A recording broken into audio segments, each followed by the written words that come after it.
Hello friends, welcome to Jayam life. எல்லோரும் எப்படி இருக்கீங்க? இன்றைக்கி காரசாரமான ஜிலேபி மீன் குழம்பு எப்படி செய்யலான்னு பார்க்கலாம் வாங்க. மீன் குழம்புல மாங்காய் சேர்த்து செஞ்சால் எனக்கு ரொம்பவே பிடிக்கும். அதனால் நான் மாங்காய் சேர்த்துருக்கேன். யாருக்கெல்லாம் மீன் குழம்புல மாங்காய் சேர்த்தா பிடிக்கும் அப்படிங்கிறத கமெண்டில் சொல்லுங்கள். வீடியோவை ஸ்கிப் பண்ணாமல் லாஸ்ட் வரலையும் பாருங்கள். இப்போ மீன் குழம்புக்கு தேவையான புளியை 1/2 ஹவருக்கு முன்னாடியே ஊற வச்சு எடுத்துட்டேங்க. அதை நல்லா கரைச்சி வடிகட்டி எடுத்துக்கலாம். திப்பி இல்லாமல், திப்பி ஓடு எல்லாமே இல்லாமல்.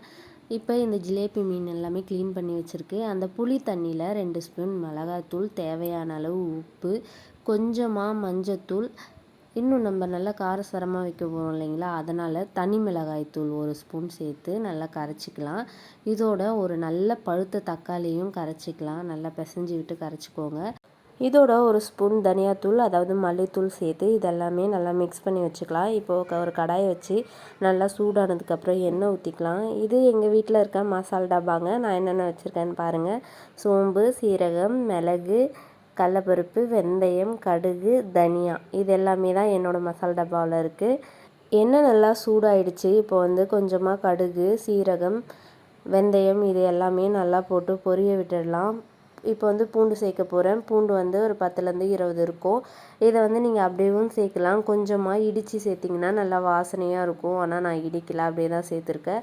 ஒரு கொத்து கருவேப்பிலை, ஒரு 2 வெங்காயம் நல்லா சின்ன சின்னதாக கட் பண்ணி வச்சுருக்கேன். அதையும் இதோடு சேர்த்து நல்லா வதக்கிக்கலாம். வெங்காயம் இப்போ நல்லா வதங்கிடுச்சு. இப்போ சின்ன சின்னதாக கட் பண்ணி வச்சுருக்கேன். 2 தக்காளி இதோடு சேர்த்துக்கிறேன்.